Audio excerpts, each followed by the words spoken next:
네, 말씀 시간에는 뒤에 에어컨을 끄는 것을 좀 양해해 주시기 바랍니다. 제가 목이 이렇게 말라서 설교하는데 좀 애를 먹어가지고요. 오늘 드디어 이제 일곱 교회 이제 마지막 날입니다. 오늘 이 시간을 끝으로 일곱 교회 보내는 기별 연구가 이제 마무리되고요. 다음번 저에게 주어진 시간 동안에는 좀 더 가벼운 주제를 가지고 이제 말씀을 나누려고 하는데요. 구약에 나오는 전도서 여러분 아시죠? 전도서를 배우면서 우리 인생을 공부하는 시간을 좀 가지면 어떨까? 개인적으로 좀 그렇게 준비하도록 그렇게 하겠습니다. 여러분들도 같이 기도하는 마음으로 이 시간 같이 임해 주시기 바랍니다. 말씀 전하기 전에 한 가지 좀 기도 부탁을 드립니다. 여러분 아시는 것처럼 이번 주가 이제 드디어 우리 어린이 성경학교 마지막 이제 31일 이제 드디어 안식일 마치는 안식일입니다. 근데 이제 충남 지역도 뉴스를 통해서 보셨습니다만 이제 거리두기 단계가 3단계로 이렇게 격상되는 가운데 있는데요. 다행히 이제 서천, 대천 이쪽 서해안 지역은 그냥 2단계로 유지한다는 그런 결과가 나왔습니다. 그래서 저희들이 최대 수용 인원이 이제 89명인데요. 아마 이 단계가 조정되지 않으면 그냥 2단계로 될 경우에는 그냥 저희들은 평상시대로 그렇게 예배가 진행되고 이번 안식일까지는 여름 성경학교가 가능하지 않을까 이렇게 생각이 됩니다. 여러분 아이들을 위한 특별 전도인 만큼 이번 어린이 성경학교가 정말 하나님의 은혜 중에 안전하게 잘 마칠 수 있도록 그렇게 기도해 주시기 바랍니다. 함께 기도해 주실 거죠? 감사합니다. 자, 오늘은 뜨뜻미지근한 라우디게아 교회 이제 7번째 강의를 들어가도록 하겠습니다. 우리 같이 교독합니다. 요한계시록 3장 14절부터 22절까지 말씀입니다. 제가 먼저 읽습니다. 라우디게아 교회의 사자에게 편지하라. 아멘이시요 충성되고 참된 증인이시요 하나님의 창조의 근본이시니가 이르시되 내가 내 행위를 아노니 내가 차지도 아니하고 뜨겁지도 아니하도다. 내가 차든지 뜨겁든지 하기를 원하노라. 내가 이같이 미지근하여 뜨겁지도 아니하고 차지도 아니하니 내 입에서 너를 토하여 버리리라. 내가 말하기를 나는 부자라 부요하여 부족한 것이 없다 하나 내 공고한 것과 가련한 것과 가난한 것과 눈먼 것과 벌거벗은 것을 알지 못하는도다. 내가 너를 권하노니 내게서 불로 연단한 금을 사서 부요하게 하고 흰 옷을 사서 입어 벌거벗은 수치를 보이지 않게 하고 안약을 사서 눈에 발라 보게 하라. 물은 내가 사랑하는 자를 책망하여 징계하노니 그러므로 내가 열심을 내라 회개하라. 볼지어다 내가 문 밖에 서서 두드리노니 누구든지 내 음성을 듣고 문을 열면 내가 그에게로 들어가 그와 더불어 먹고 그는 나와 더불어 먹으리라.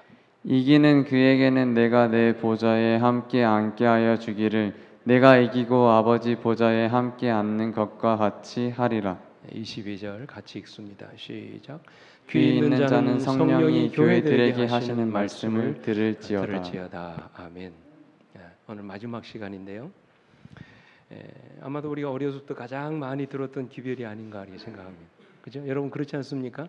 7교회 가운데 특별히 라우디게아 보내는 기별은 우리의 귀에 못이 박히도록 들은 기별입니다. 라우디게아 하면 교회 하면 무슨 생각이 나십니까? 어떤 교회예요? 뜨뜻미지근한 교회. 뜨겁지도 않고 차지도 않은 교회.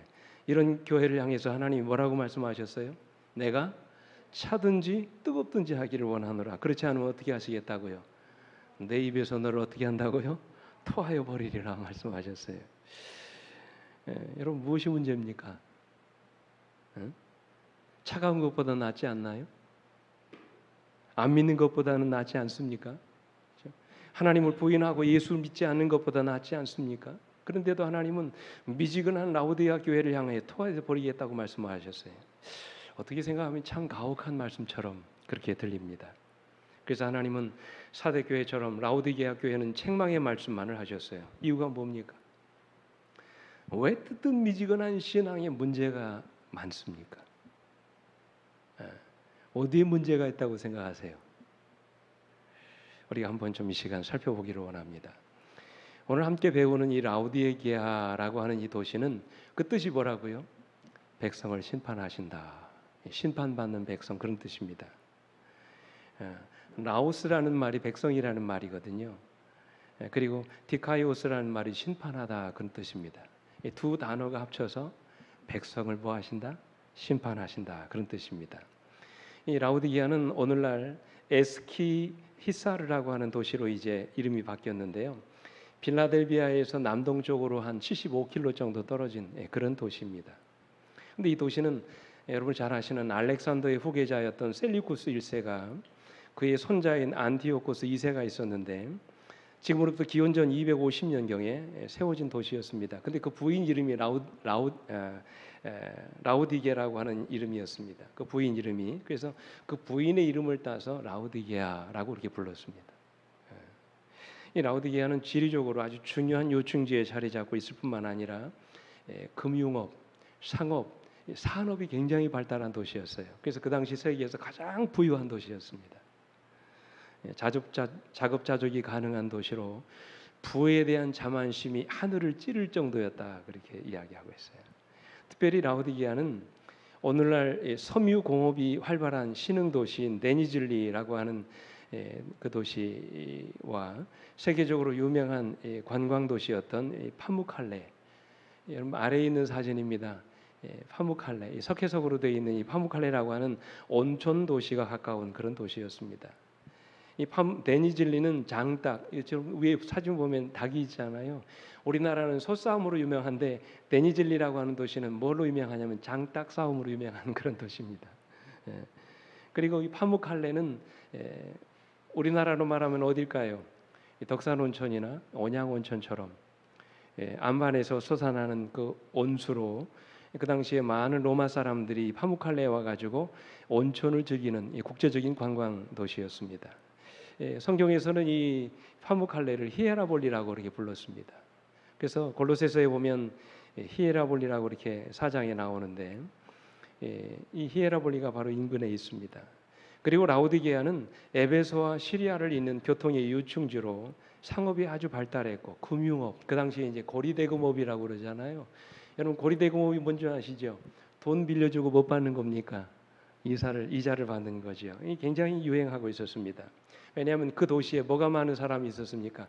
돈 많은 사람이 있었기 때문에 이 돈 없는 사람들에게 돈을 꿔주고 이자를 받는 사채업자들이 참 많이 있었습니다. 그리고 넓고 기름진 땅에서 목양과 특별히 목화 재배가 아주 유명한 그런 도시였습니다. 그래서 그 당시 로마인들이 즐겨 입었던 고급 옷들은 다 이 라우디게아에서 만들어졌던 그런 도시였습니다. 특별히 이 라우디게아는 의술이 굉장히 발달한 도시였습니다. 그래서 히에라볼리의 온천물이 제사를 위해서 도살된 그 짐승들의 피와 이제 오염돼 가지고 수용을 하는 온천하는 사람들이 자주 이 안질, 눈병과 이 귀아리병을 앓았습니다. 근데 라우디게아에서 만들어진 안약과 고약을 바르면 그 즉시로 나았다고 그럽니다. 이만큼 라우디게아는 뭐가 발달한? 의술이 발달한 그런 도시였습니다. 이 도시에 세워진 라우디게아 교회는 골로새 교회 에바브라가 세운 것으로 아마 추정되고 있습니다. 바울이 직접 라우디게아 교회를 방문한 적은 없지만 에바브라를 통해서 교회를 지도하고 또 이렇게 교회를 세우는 그런 기록들을 성경을 통해서 살펴볼 수 있습니다. 아무튼 요한이 라우디게아 교회에 보내는 이 기별, 특별히 요한계시록을 쓸 당시에는 라우디게아 교회가 약 한 40년의 역사를 갖고 있었던 그런 교회가 아니었나. 아마 우리 교회보다 조금 더 역사가 길었던 그런 교회 같아요. 여러분 이런 교회를 향해서 주시는 말씀이 뭡니까? 15절과 16절 말씀. 내가 내 행위를 아노니 보세요. 내가 차지도 아니하고 뜨겁지도 아니하도다. 내가 차든지 뜨겁든지 하기를 원하노라. 내가 이같이 미지근하여 뜨겁지도 아니하고 차지도 아니하니 내 입에서 너를 뭐 한다고요? 토하여 버리리라. 책망의 말씀을 하셨어요. 특별히 라우디게아 도시는 자체적으로 물이 나오지 않은 도시였습니다. 그래서 외부로부터 물을 끌어왔습니다. 그래서 아까 말씀드린 것처럼 라우디게아에서 북쪽으로 9.6km 떨어진 히에라볼리 파무칼레라고 하는 그 온천으로부터 온천수를 끌어왔습니다. 근데 이 온천수가 9.6km를 흘러오는 동안 뜨거운 물이 어떻게 될까요? 다 어떻게 돼요? 식어지게 되겠죠. 그게 미지근한 물이 되는 것입니다. 그래서 그 당시에 그들의 영적인 상태를 이렇게 미지근하다라고 하는 말씀으로 표현한 것입니다. 그래서 라오디게아 교회는 그 당시 어떤 교회였어요? 뜨뜻 미지근한 교회였습니다. 차지도 않고 뜨겁지도 않은 교회였어요. 신자들의 삶에 여유가 있었고 외부적인 핍박을 받지도 않았습니다. 그러다 보니 교인들은 영적으로 나태해지기 시작했고 주어진 현실에 안주하기 시작했습니다. 가진 것이 많고 부족한 것이 없다 보니 영적으로 무감각해져서 자신들에게 무엇이 부족한지를 깨닫지 못하는 그런 교회, 바로 그 교회가 뭐예요? 라오디게아 교회였던 것입니다. 이런 라오디게아 교회는 오늘날 어떤 교회를 의미합니까? 에베소 교회가 AD 31년부터 100년까지 초기 기독교 시대를 의미한다면, 서머나 교회가 AD 100년부터 313년까지 핍박의 시대, 박해의 시대 교회를 의미한다면, 그리고 버가모 교회가 AD 313년부터 538년까지 이제 종교의 자유가 주어지고 세속화되는 그런 시대의 교회였다면, 그리고 두아디라 교회가 538년부터 1517년까지 그야말로 교회가 정치적인 권력을 가지면서 종교 암묵 시대의 교회였다면, 그리고 사대교회가 1517년 무슨 시대입니까? 종교 개혁 시대죠. 그때부터 1798년까지 불완전한 종교 개혁의 시대의 교회였다면, 그리고 지난 시간에 공부한 것처럼 빌라델비아 교회가 1798년부터 1844년까지 신앙 부흥과 세계 선교의 시대의 교회였다면, 이제 마지막 라오디게아 교회에는 1844년부터 언제까지요? 재림 전까지 이 마지막 시대의 뜨뜻 미지근한 교회 시대입니다. 그런데 여러분, 그렇다고 해서 우리가 오늘날 이 시대에 보면 그 어느 때보다도 풍요로운 시대를 우리가 살고 있습니다. 그죠? 그렇다고 우리에게 핍박이 있는 것도 아닙니다. 신앙의 자유가 주어진 가운데 우리는 그 어느 때보다도 참 평화롭고 자유로운 시대를 살아가고 있습니다. 그러다 보니 대부분의 신자들이 영적인 뭐가 없습니까? 긴장감이 없죠. 현실에 안주하려는 신자들이 늘어나고 있습니다. 영적으로 무기력한 신자들이 대부분입니다. 오늘 우리 시대를 보자는 말이에요. 차지도 않고 뭐하지도 않아요. 뜨겁지도 않다는 말씀이에요. 이런 마지막 시대의 교회를 향하여 주신 기별이 바로 라오디게아 교회의 기별입니다. 그렇다면 한 가지 질문을 드립니다. 이 미지근한 신앙, 이 뜨뜻 미지근한 신앙의 위험이 과연 뭘까요? 왜 주님께서 그런 우리 교회에게 그렇지 않으면 뜨겁지 않고 차지 아니면 토해낼 것이라고 주님께서 말씀하실까요?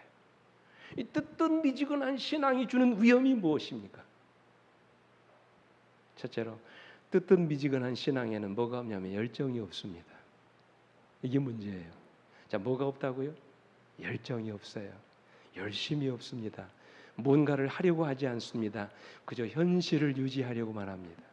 그래서 우리 요한계시록 3장 19절에 보면 물은 내가 사랑하는 자를 책망하여 징계하노니 그러므로 내가 뭐를 내라? 열심을 내라. 회개하라 말씀하세요. 여러분, 열심을 내라는 말이 무슨 뜻입니까? 우리의 잃어버린 열정을 다시 회복하라는 것입니다. 이왕에 예수 믿으려면 제대로 믿으라는 말씀이에요.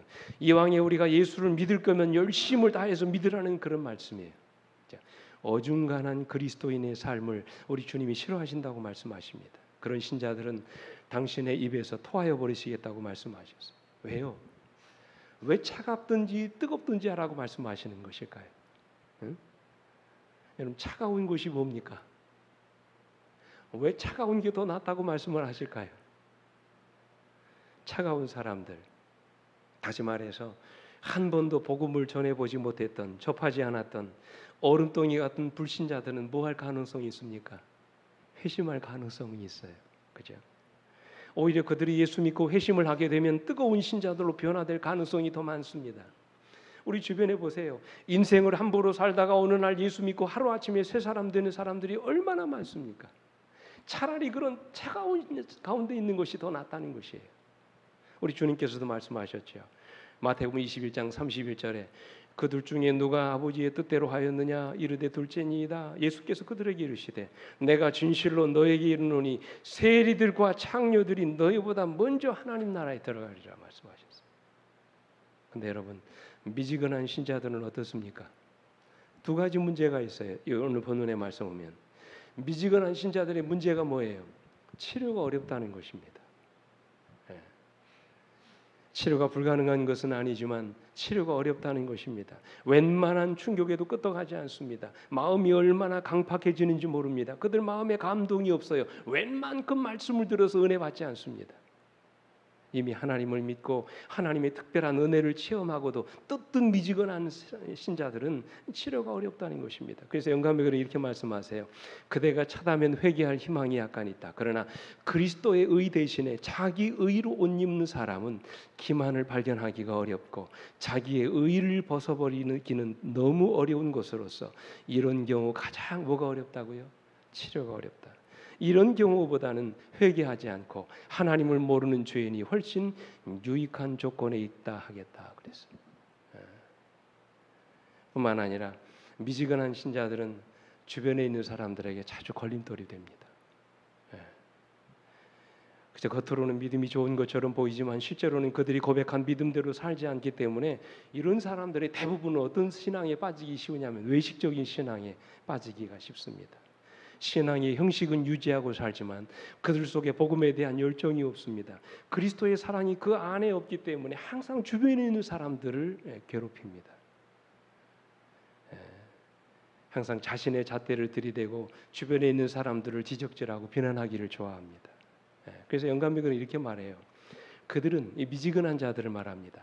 그들은 예수님의 성실한 추종자가 되고자 하는 사람들에게 계속적인 뭐가 된다고요? 짐이 된다. 그들은 불신자들에게는 거치는 돌이 되고 하나님의 사업에 뭐가 된다고요? 저주가 된다. 그렇게 말씀을 하셨어요. 그러니까 여러분 우리가 미지근한 신앙을 그대로 유지하는 것 굉장히 위험한 일입니다. 내 자신을 병들게 할 뿐만 아니라 주변에 있는 사람들뿐만 아니라 하나님의 사업에 뭐가 된다고요? 저주가 된다고 말씀하셨어요. 이 스폴전 목사도 이런 말을 했어요. 미지근한 교인들은 단지 사람들의 열정과 진정을 뒤로 잡아당기는 장애물이 될 뿐이다. 미지근한 교인 100명은 100개의 장애물이 될 뿐이다. 그랬어요. 그러니까 여러분 우리가 뜨거운 신앙, 열정적인 신앙을 갖는 거 대단히 중요해요. 우리가 미지근한 신앙을 갖고 있으면 자칫 뭐가 되기 쉬워요? 주변에 있는 사람들에게 걸림돌, 장애물이 되기가 쉽다는 말씀이에요. 그래서 하나님은 이 마지막 신자의 시대의 신자들이 정말로 뜨거운 신자들이 되든지 아니면 차라리 한 번도 신앙생활을 경험해 본 적이 없는 불신자들이 되는 것이 더 낫다고 말씀하시는 거예요. 그러므로 사랑하는 우리 성도 여러분이시여 믿음의 열정을 회복하시게 되길 간절히 바랍니다. 오늘 이 시간 여러분의 식어진 가슴에 복음의 뜨거운 불이 지펴지기를 간절히 원합니다. 열심을 내시길 간절히 바랍니다. 이왕에 예수를 믿으려면 정말로 뜨겁게 예수를 믿게 되시길 간절히 바랍니다. 이 시간 성령께서 우리 식어진 마음속에 복음의 뜨거운 불을 지펴주시게 되기를 간절히 소원합니다. 아주 오래전의 이야기입니다. 가슴에 2272번을 달고 지난 2011년도에 케이블 TV 방송 재능 오디션 프로그램인 코리아가 탤런트라고 하는 그 방송에 출연했던 22살의 청년 최성봉 형제 이야기예요. 혹시 여러분 이 사람 이야기 아십니까? 이 사람이 3살 때 부모로부터 버려졌어요. 그래서 보육원에서 이 친구가 살게 됩니다. 근데 5살 때 보육원에서 나왔어요. 여러분 생각해 보세요.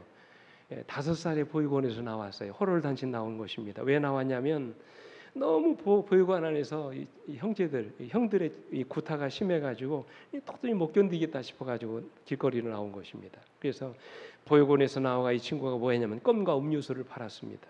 겨울이면 추운 바람을 피해서 공용 화장실이나 지하 계단에 들어가서 웅크리고 잠을 잤어요. 중학교나 초등학교까지 그는 독학으로 검정고시를 통해서 통과했습니다. 난생 처음으로 가본 학교가 고등학교였대요. 참 어렵게 산 거죠. 형용할 수 없는 그야말로 파란만장한 인생을 살았습니다. 근데 이 친구가 어느 날 나이트클럽에 들어갔다가 노래하는 가수를 보게 됐어요. 근데 노래하는 그 가수의 노래를 듣는 순간 야 이게 내 인생이다. 인생의 도전을 받게 된 것입니다. 그러면서 그는 인생에 처음으로 자기가 좋아하는 일을 갖게 된 것입니다. 가르쳐주는 이가 없었지만 음반 가게에서 드리는 음악을 들으면서 그 노래를 배워요. 뭔가 인생의 목표가 생기니까 열정이 생기더라는 것입니다. 그래서 그날부터 계속해서 이 친구가 뭐 하기 시작하냐면 가요죠. 노래를 부르기 시작합니다. 그래서 2011년도 코리아가 탤런트에 이 사람이 출연해가지고 뭐 한 줄 아세요? 준우승을 합니다. 우승은 못했어요. 준우승을 합니다. 근데 이 사람의 이야기가 세상에 알려지면서 그야말로 스타가 되는 거예요. 이 사람의 이야기가 65개국의 뉴스로 전해지면서 이 친구가 부르는 노래가 유튜브를 통해서 알려져가 자그마치 조회수가 3억 건수에 도달하게 됩니다. 하루아침에 뭐가 된 거예요? 스타가 된 것입니다. 그리고 드디어 2013년도에는 경희사이버대학교에 입학하게 됐고요. 2014년도에는 앨범 느림보를 내기도 했고, 그를 가르쳐준 스승 박정수와 함께 무대에 서기도 시작하면서 드디어 미국 시카고까지 진출해가지고 자선 음악회를 합니다. 여러분, 고아로 산 이 보육원 출신인 이 젊은이가 스스로 노래를 배워가지고 뭐를 하는 거예요? 자선 음악회를 하는 것입니다. 그 친구가 지은 책이 뭐냐면 무조건 살아, 단 한 번의 삶이니까. 바로 이 책이에요. 이 친구의 책이 얼마나 잘 팔렸는지 2016년까지 11번 증편했다고 합니다. 그리고 2017년 1월에는 정부로부터 행정자치부 장관상을 표창받았습니다. 이 친구가 그런 말을 해요. 이런 말을 합니다. 환경을 핑계대지 마세요. 열정을 가지세요. 그렇게 이야기합니다. 사랑하는 성도 여러분, 우리 신앙도 마찬가지입니다. 여러분의 환경을 핑계대지 마시기 바랍니다. 잃어버린 열정을 다시 회복하시게 되기를 간절히 바랍니다. 우리가 제대로 신앙을 하게 되면 우리 안에서 놀라운 역사가 일어나게 될 것입니다. 그러므로 우리가 경계해야 되는 것은 미지근한 신앙이에요. 차지도 뜨겁지도 않은 신앙을 경계해야 됩니다. 그렇지 않으면 우리에게 희망이 없어요. 혹시 여러분 이야기 아십니까? 김은주라고 하는 작가가 쓴 1cm 플러스라고 하는 책에 보면 이런 내용의 이야기가 나옵니다. 큰 기쁨을 방해하는 것은 슬픔이 아니라 약간의 기쁨이다. 큰 만족을 방해하는 것은 불만족이 아니라 약간의 만족이다. 큰 성공을 방해하는 것은 실패가 아닌 약간의 성공이며, 진짜 사랑을 방해하는 것은 미움이 아닌 미지근한 사랑이다. 여러분, 저는 이 말에 그 말을 넣고 싶어요. 우리의 열정적인 신앙을 방해하는 것은 뭐라고요? 우리의 미지근한 신앙이에요. 오늘 여러분의 신앙의 열정, 뜨거움을 다시 회복하시게 되길 간절히 바랍니다. 이 뜨뜻 미지근한 신앙의 두 번째 이 위험은 뭐냐면 자기를 제대로 보지 못한다는 거예요. 내가 얼마나 희망이 없는 죄인인지를 스스로 깨닫지 못한다는 것입니다. 뜨겁지는 않지만 그래도 나에게는 아무 문제가 없다고 스스로 안위하고 삽니다. 한마디로 자신의 영적인 상태를 제대로 보지 못하는 것입니다. 영적으로 뭐 한 거예요? 눈이 먼 것입니다. 이 뜨뜻미지근한 신앙의 위험이에요. 그래서 17절에 보면 이렇게 말씀하셨어요. 내가 말하기를 나는 부자라 부유하여 부족한 것이 없다 하나 내 곤고한 것과 가련한 것과 가난한 것과 눈먼 것과 벌거벗은 것을 뭐하지 못하는도다, 알지 못하는도다. 그랬어요. 우리 영감의 글에도 보시면 이렇게 말씀하셨어요.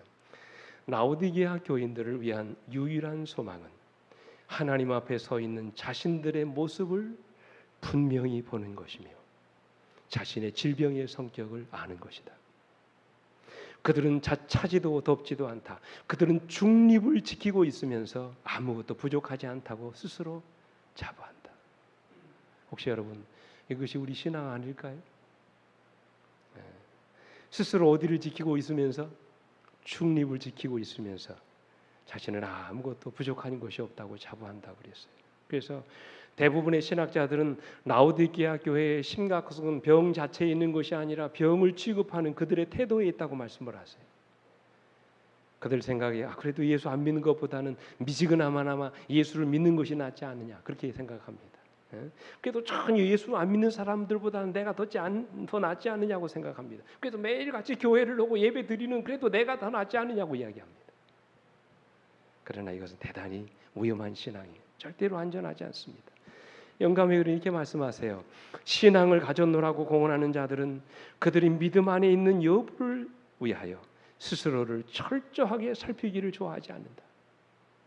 많은 사람들이 거짓 희망을 의지하고 있는 것은 두려운 사실이다. 어떤 사람들은 그들이 여러 해 전에 가졌던 과거의 경험을 의지한다. 그래서 여러분 뜨뜻미지근한 신자들은 주로 무슨 이야기 많이 합니까? 내가 왕년에 과거에 뭣도 하고 옛날 이야기를 많이 합니다. 그러나 마음을 살피는 이 시대에 이르러 모든 사람이 매일의 경험을 해야 할 때가 되자 그들은 이야기할 것이 아무것도 없다. 그들은 진리를 믿노라고 공언하는 것이 그들을 구원해 주는 줄로 생각하는 것 같다. 그래서 아닙니다, 여러분. 여러분 착각하지 마시기 바랍니다. 절대로 그렇지 않습니다. 공언만 하는 신앙은 절대로 우리를 구원에 이르게 하지 못합니다. 행함이 없는 믿음은 죽은 믿음이에요. 순종이 없는 신앙은 죽은 신앙입니다. 온 마음과 정성을 다하지 않은 반쪽 신앙은 진정한 신앙이 아닌 것입니다. 온 마음과 정성을 다하지 않은 신앙, 그 정말로 온전한 신앙이 아닌 것입니다. 우리의 부족함이 있는 것이 사실이지만 우리는 한순간도 자만하지 말고 보다 나은 완전을 향해서 우리는 계속해서 끊임없이 자라가야 되는 것입니다. 과거의 경험에 매여 스스로 안주하는 신앙은 반드시 그 신앙의 퇴보를 가져오게 될 것입니다. 중요한 것은 지금도 나의 삶 속에서 그런 과거의 신앙이 지금 이 순간도 계속해서 반복적으로 일어나고 있느냐 하는 것입니다. 이게 중요하다는 것이죠. 그런데 이런 사람들은 자신들이 병들었음을 알지 못하고 자신의 병을 과소평가하기 때문에 문제가 되는 거예요. 그죠? 여러분 아무리 훌륭한 의사가 있어도 스스로 병들었다는 사실을 인정하지 않으면 치유할 수가 없는 것입니다. 여러분 예수님 당시에 세리와 창기들이 오히려 바리새인들이나 서기관들보다도 더 주님으로부터 칭찬을 들었던 이유가 무엇입니까? 그들은 자신들이 병들었음을 고백하고 스스로 자신들의 문제를 해결할 수 없다는 사실을 인정하면서 주님 앞에 나와 새로운 인생을 살게 해달라고 끊임없이 매달렸어요. 그죠? 그래서 주님께서도 말씀하셨죠. 마태복음 9장 12절로 13절에 예수께서 들으시고 이르시되 건강한 자에게는 의사가 쓸데없고 병든 자에게라야 쓸데있느니라. 너희는 가서 내가 긍휼을 원하고 제사를 원하지 아니하노라고 하신 뜻이 무엇인지 배우라. 나는 누구를 부르러 오지 않았다고요? 의인을 부르러 온 것이 아니요 죄인을 부르러 왔노라 말씀하셨어요. 누가복음 15장 7절에도 말씀하셨어요. 내가 너에게 이르노니 이와 같이 죄인 한 사람이 회개하면 하늘에서는 회개할 것 없는 의인 99으로 말미암아 기뻐하는 것보다 더하리라 말씀하셨어요. 여러분 여기서 회개할 것 없는 의인이라는 말이 무슨 뜻입니까? 스스로 어렵다고 생각하고 죄인이 아니라고 생각하기 때문에 회개할 필요를 깨닫지 못하는 사람이라는 말이에요. 그런 사람보다는 하늘에서는 자기 죄를 고백하고 날마다 주님 앞에 나와 용서를 구하는 그런 죄인을 주님이 더 기뻐하신다는 그런 말씀이에요. 여러분 왜 암이 무섭습니까? 왜 암이 무서운 병이에요? 스스로 뭐 하지 못하기 때문에 그래요. 깨닫지 못하기 때문에 그래요. 그죠? 자각 증상이 없는 것입니다. 우리가 우리 몸에 이상을 느꼈을 때는 이미 온 몸에 다 뭐가 퍼진 상태입니까? 암이 다 퍼진 거예요. 치료가 불가능한 때입니다. 그래서 암이 무서운 것입니다. 우리 죄도 마찬가지라고 생각합니다. 스스로 자신의 연약함을 느끼고 깨닫는 사람은 희망이 있습니다. 내 자신이 얼마나 하나님 앞에서 희망 없는 죄인인지를 깨닫는 사람에게는 희망이 있습니다. 그러나 라오디게아 교회의 신자들처럼 나는 부자라 부유하여 부족한 것이 없다고 말하는 사람에게는 뭐가 없어요? 희망이 없어요. 그래서 이 하나님은 라오디게아 보내는 이 기별을 통해서 우리에게 뭐라고 말씀하십니까? 내가 너를 권하노니 내게서 불로 연단한 금을 사서 부유하게 하고 흰 옷을 사서 입어 벌거벗은 수치를 보이지 않게 하고 안약을 사서 눈에 발라 뭐하게 하라? 보게 하라 말씀하셨어요. 오늘 이 시간 우리 하나님께서 여러분의 영안을 열으셔서 우리들 각자의 영적인 상태를 제대로 보게 해주시기를 간절히 바랍니다. 여기 이런 말씀이 있어요. 영감에 그러면 가장 희망이 없고 고침받을 수 없는 죄는 생각의 교만 곧 자부심이다. 이것은 모든 성장의 길에 서 있다. 사람이 풍성의 결함을 가지고 있으면서도 그것을 깨닫지 못할 때, 그가 자신의 결점을 볼 수 없을 정도로 자부심에 젖어 있을 때 그가 어떻게 정결해질 수 있겠는가? 그가 그의 길이 완전하다고 생각하는데 어떻게 개선이 이루어질 수 있겠는가? 불가능하다는 말씀이죠. 그래서 영감이 그런 우리에게 이렇게 권면하십니다. 우리들은 십자가의 바로 밑까지 가까이 갈 필요가 있다. 그곳에서 우리들 자신이 겸비하면 할수록 하나님의 사랑이 더욱 고상하게 드러날 것이다. 자기 자신을 온전하다고 느끼며 상당히 선하며 자기 자신의 상태에 대하여 만족하는 자에게는 그리스도의 은혜와 의를 아무 쓸모없는 것이 될 것이다. 거룩한 빛과 도우심의 필요를 느끼지 않은 자의 마음에는 누가 계실 자리가 없다고요? 그리스도가 계실 자리가 없다 그랬어요. 예. 혹시 여러분 이 물고기 아십니까? 아나브랩스라고 하는 이 물고기 혹시 여러분 들어보셨나요? 멕시코에서 자랍니다. 근데 이 물고기는 자세히 보세요. 눈이 몇 개 있습니까? 눈이 자세히 보시면 몇 개 있어요? 네 개 있습니다. 두 개는 물 속에 있어서 적의 공격을 감시하고요. 두 개는 물 밖으로 나가지고 곤충을 잡아먹는다고 그래요. 그런데 여러분 특이한 것은 물 밖에 있는 눈은 눈물샘이 없다고 그럽니다. 참 신기하죠. 그래서 눈물샘이 없기 때문에 오랜 시간 물 밖에 있으면 눈이 건조해서 볼 수 없게 된다고 그래요. 그래서 이 물고기는 눈의 습기가 사라지지 않도록 규칙적으로 물 속에 들어가서 그의 눈을 적셔준다고 합니다. 그래야 볼 수 있게 된다는 거예요. 여러분 사람의 눈도 때때로 회개의 눈물로 적셔져야 합니다. 그죠? 눈을 부릅뜨고 살아야 한다고 말들 하지만 그게 잘 사는 것이 아닙니다. 눈이 충혈되도록 아둥바둥 돼야 잘 사는 것이 아닙니다. 사람의 눈에도 뭐가 있어야 돼요? 습기가 있어야 돼요. 물기가 있어야 합니다. 그래야 앞이 보입니다. 그래야 갈 길이 보이는 것입니다. 그래야 우리가 살 길이 보이는 것입니다. 때때로 회개의 눈물로 여러분의 눈을 적시게 되기를 간절히 바랍니다. 혹시 앞이 보이지 않는다, 살 길이 막막하다는 생각으로 답답함을 느끼시는 분이 계시다면 먼저 우리 모두가 하나님 앞에서 회개의 눈물로 여러분의 마른 눈을 적시게 되기를 간절히 바랍니다. 그러면 반드시 살 길이 보입니다. 사랑하는 성도 여러분, 성령께서 이 시간 우리 자신의 모습을 제대로 볼 수 있는 영적인 시력을 허락해 주시기를 간절히 바랍니다. 우리의 가련하고 벌거벗은 수치를 제대로 볼 수 있게 해주시기를 간절히 바랍니다. 우리의 가난하고 곤고한 처지를 제대로 볼 수 있게 해주시기를 간절히 바랍니다. 그래서 우리의 뜨뜻 미지근한 신앙에서 벗어날 수 있게 해달라고 몸부림치게 되기를 간절히 바랍니다. 마지막으로 뜨뜻 미지근한 신앙의 가장 큰 위험은 여러분 기억하십시오. 그 안에 누가 계시지 않냐면 예수 그리스도가 계시지 않습니다. 이게 가장 큰 문제입니다. 라오디게아 교회의 모든 문제의 원인이 바로 여기에 있어요. 그 안에 뭐가 없다는 말이에요? 그리스도가 계시지 않아요. 그래서 우리 주님은 호소하십니다.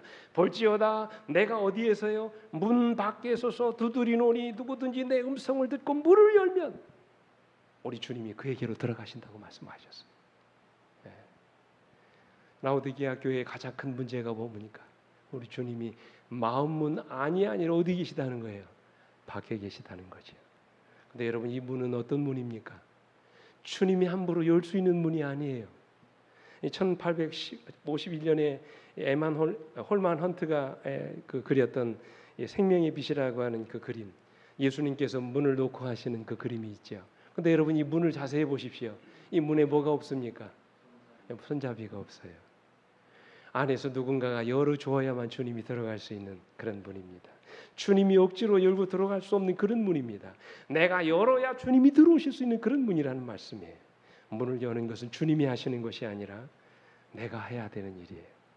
나는 그저 내 마음의 문을 열어 주님을 내 안에 모시기만 하면 되는 것입니다. 그러면 주님이 내 안에 들어오셔서 나를 전혀 다른 사람으로 변화시켜 주신다고 말씀하십니다.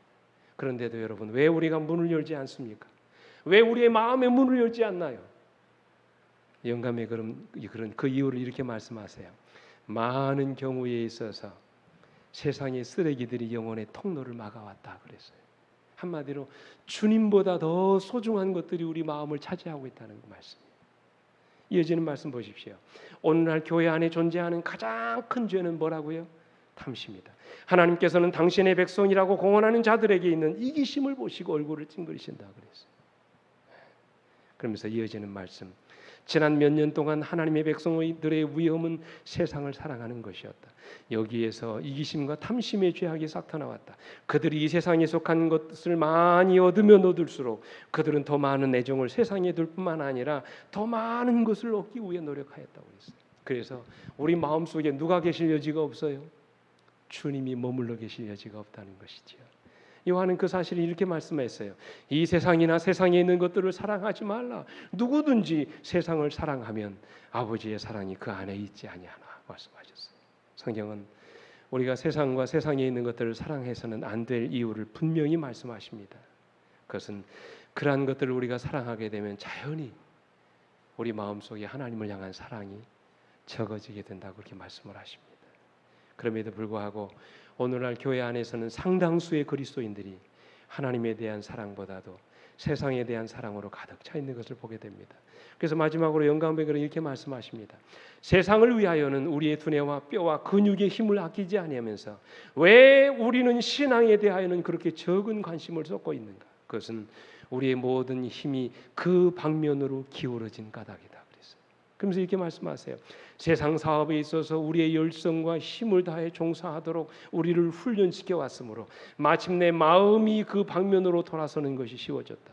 그리스도인들에게 신앙생애가 그렇게 어렵고 세상적인 삶이 그렇게 쉬운 이유가 바로 여기에 있다 그랬어요. 무슨 얘기입니까? 우리의 마음이 어디로 다 기울어져 있단 말이에요? 세상으로 다 기울어졌다는 말씀이에요. 그래서 주님을 생각할 마음의 여지가 없다는 것입니다. 한 이야기만 드리고 말씀 마칠게요.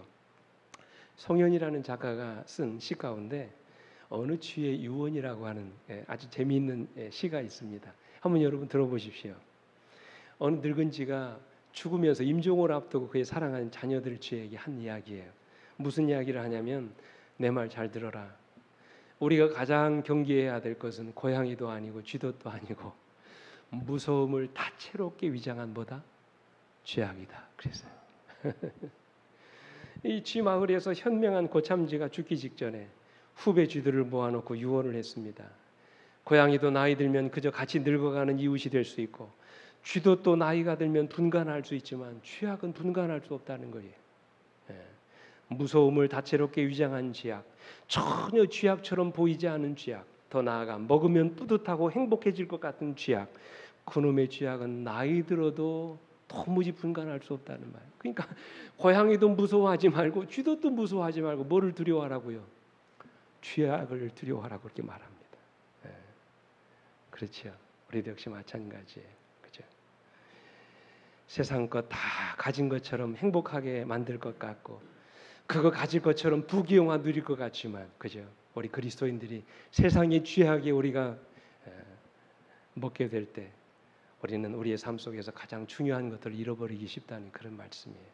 그러므로 여러분 우리 인생에서 주님을 우리 안에 모시고 살기 위해서는 여러분 인생에서 우선순위를 분명하게 하시길 간절히 바랍니다. 예수 그리스도를 여러분 인생의 가장 중요한 자리에 두시게 되길 간절히 바랍니다. 보이는 세상의 것들보다는 보이지 않은 하늘의 영원한 것들이 여러분 인생의 가장 중요한 자리에 있게 되기를 간절히 바랍니다. 왜 우리가 뜨뜻미지근한 신앙이 됩니까? 한마디로 예수 그리스도가 내 안에 계시지 않기 때문에 그렇습니다. 예수 그리스도보다 더 좋은 것이 우리의 마음을 차지하고 있기 때문에 그렇습니다. 저는 이제 여러분들에게 간절히 호소합니다. 예수 그리스도, 그분이 여러분과 저의 인생의 가장 소중한 분이 되어지기를 간절히 바랍니다. 우리 마치면서 아까 배웠던 찬미 한 장 부르시고 제가 기도하겠습니다. 567장입니다.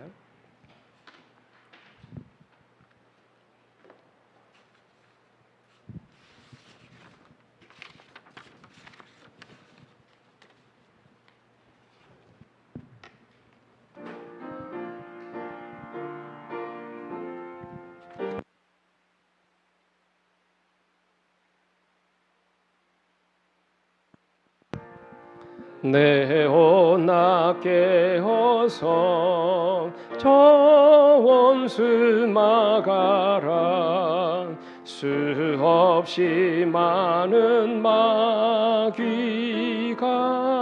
내 전국 길막내 늘 기도하면서 담대히 싸우라. 날마다 용맹새롭게 주 힘을 구하라. 내 상을 받기 전 늘 깨어 싸우라. 주 재림하기까지는 늘 경성하여라.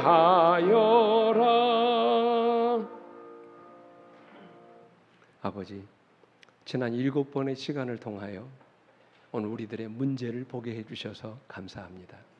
그저 이 문제를 알고 듣는 것으로만 우리가 멈추지 않게 해주시옵소서. 하나님의 말씀의 내시경 앞에 우리의 문제를 보게 하신 주님, 그 문제에 대하여 우리 자신을 바로 직시하게 하시고 하나하나 고치며 해결할 수 있는 믿음까지 허락하여 주셔서 하나님의 말씀 앞에 우리의 삶이 변화되고 새롭게 되는 놀라운 역사가 일어나도록 하나님 은혜 입혀 주시옵소서. 특별히 오늘 이 시간 라우디게아 보내는 기별을 통하여 우리 안에 자리 잡고 있는 세상에 대한 큰 사랑이 우리 주님을 우리 마음의 자리에서 내쫓고 있음을 깨우쳐 주셔서 아버지 감사합니다. 이 시간 다시 우리 마음의 문 밖에 있는 그 주님을 우리 안에 모셔드리는 경험 갖게 하여 주셔서 그 주님과 날마다 동행하는 가운데 우리 잃어버린 열정을 회복하게 하시고 다시 뜨겁고 헌신적으로 주님을 섬기는 우리 모든 서천교회 성도들 되시도록 아버지 은혜 입혀 주시옵소서. 그 주님의 손 영원히 놓지 않게 하시고 주님 오시는 그날까지 그 손 부여잡고 하늘까지 함께 가는 우리 모든 성도들이 되시도록 은혜 베풀어 주시옵기를 사랑 많으신 예수님 이름으로 간절히 기도드립니다. 아멘.